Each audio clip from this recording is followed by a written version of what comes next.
Assalamualaikum warahmatullahi wabarakatuh. Perkenalkan, nama saya Ahmad Syarif Jatullah dari Prodi S1 Manajemen A semester 4. Di sini saya akan memaparkan dua materi, yaitu yang pertama, praktek ekonomi yang seharusnya tidak terjadi di tengah-tengah masyarakat karena tidak sesuai atau bertentangan dengan prinsip-prinsip Islam. Yang kedua, perilaku atau kebiasaan yang tidak seharusnya dilakukan pada bulan Ramadan. Langsung saja kita mulai ke materi yang pertama. Dalam kelompok masyarakat pasti memiliki suatu kegiatan bersama guna menjaga kerukunan antar satu sama lain.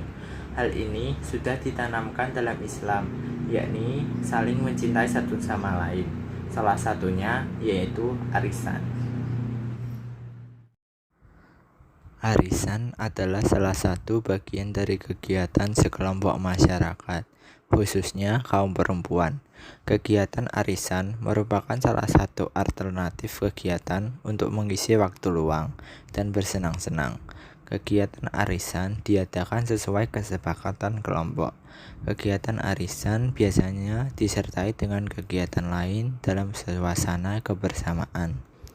Arisan dibentuk oleh kesepakatan bersama para anggotanya. Kegiatan arisan selalu disertai dengan kegiatan lain yang bersifat kekeluargaan. Arisan juga menumbuhkan perilaku gotong royong pada pesertanya.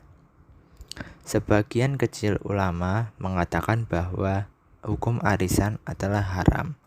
Ulama yang mengharamkan berpendapat bahwa arisan mensyaratkan orang yang berutang agar mengutangi di kemudian hari, karena setiap peserta arisan berhak mendapatkan jumlah utuh pengumpulan uang sampai putaran selesai. Hal ini dianggap sebagai utang yang menarik keuntungan.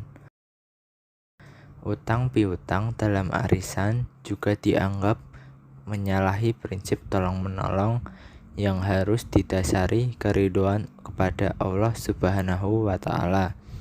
Selebihnya, arisan ini dianggap menerapkan dua transaksi dalam satu akad, yaitu utang piutang dan tolong-menolong. Padahal Nabi Muhammad SAW melarang adanya dua jual beli dalam satu akad. Prinsip-prinsip ekonomi Islam yang tidak sesuai pada arisan. 1. Prinsip tauhid. Tidak memenuhi prinsip tauhid karena dalam pelaksanaannya masih terdapat unsur riba. Hal tersebut tidak diperbolehkan dalam syariat Islam. 2. Prinsip akhlak. Pengurus arisan tidak amanah dalam menjalankan tugasnya. Pelaksanaannya masih terdapat unsur riba. Dalam hal ini tidak memenuhi sifat sidik seperti yang dicontohkan Rasulullah Shallallahu Alaihi Wasallam. 3. Prinsip keseimbangan. Dalam peminjaman dana arisan terdapat tambahan dalam bentuk denda dan pinjaman berbunga, sehingga peminjam diwajibkan untuk membayar tepat waktu. 4. Prinsip keadilan. Keadilan dalam bidang konsumsi, di mana penggunaan harta yang dibenarkan dalam Islam harus mengandung unsur halal, di mana terdapat uang denda, di mana uang tersebut digunakan untuk pengurus. Apabila uang tersebut digunakan untuk konsumsi, maka tidak berkah untuk kehidupannya, karena perolehan harta yang mengambil manfaat dari harta orang lain, maka termasuk riba. Hal tersebut tidak memenuhi keadilan dalam bidang konsumsi.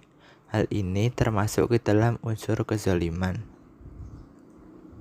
Kesimpulan, arisan haram hukumnya jika wajib utang diperuntukkan bagi orang-orang yang tidak membutuhkan, karena tidak sesuai dengan syarat, serta pengembalian utang wajib dilebihkan dan berdasarkan ketentuan pengelola arisan, karena penambahan tersebut dapat dikatakan sebagai riba. dan riba diharamkan dalam agama Islam. Dapat ditanggapi bahwa arisan merupakan kegiatan yang haram hukumnya karena terdapat riba di dalamnya dan juga menggunakan dua transaksi dalam satu akad. Arisan dapat halal jika menggunakan konsep ekonomi Islam, di mana dihilangkannya unsur riba tersebut dan juga utang piutangnya, sehingga terhindar dari haram dan diridhoi oleh Allah Subhanahu wa Ta'ala. Berfokus pada makanan.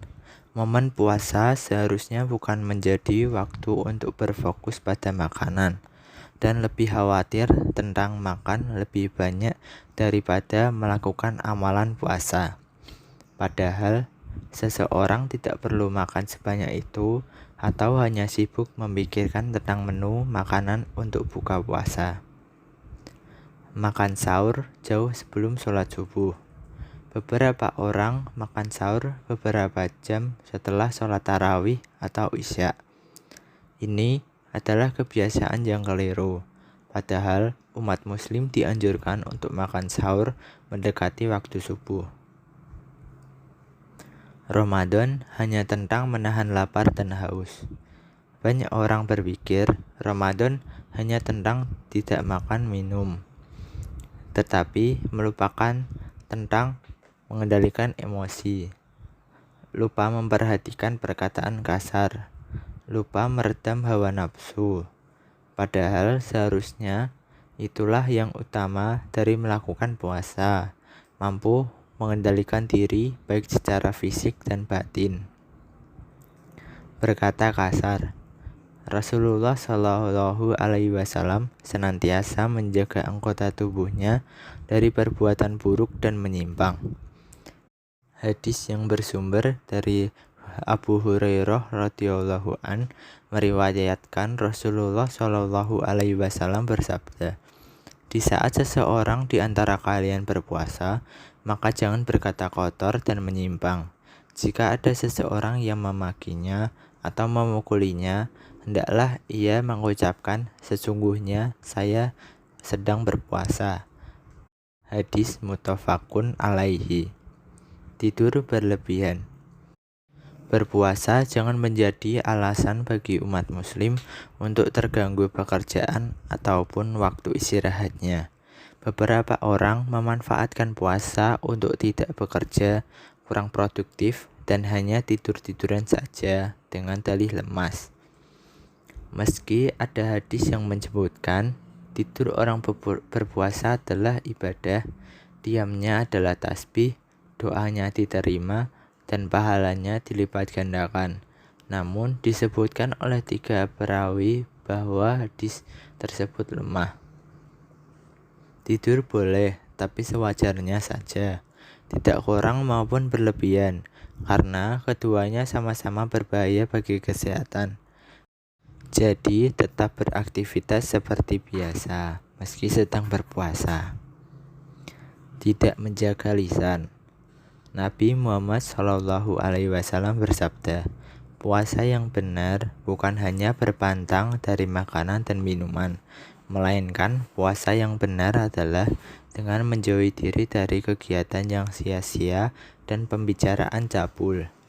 Segala pembicaraan dalam omong kosong, bergosip, berbohong, bergunjing, bertengkar, mengutuk, berbicara kasar, apalagi sampai menyakiti orang lain, memang tidak membatalkan puasa, namun dapat mengurangi pahala. Tidak cuma saat puasa, membicarakan hal buruk soal orang lain alias ghibah juga dilarang di luar bulan Ramadan. Itulah perilaku yang mengurangi pahala. Tidak makan dan minum dari subuh hingga terbenamnya matahari adalah dasar dalam berpuasa. Jika ingin menjadi muslim yang baik, jadikan Ramadan sebagai bulan yang tepat untuk memulai mengubah perilaku dan kebiasaan menjadi lebih positif, serta menghindari hal-hal yang makruh dan berpotensi bisa membatalkan puasa. Cukup sekian materi yang dapat saya sampaikan. Apabila ada kesalahan, mohon dimaafkan. Wabillahi taufik wal hidayah. Wassalamualaikum warahmatullahi wabarakatuh.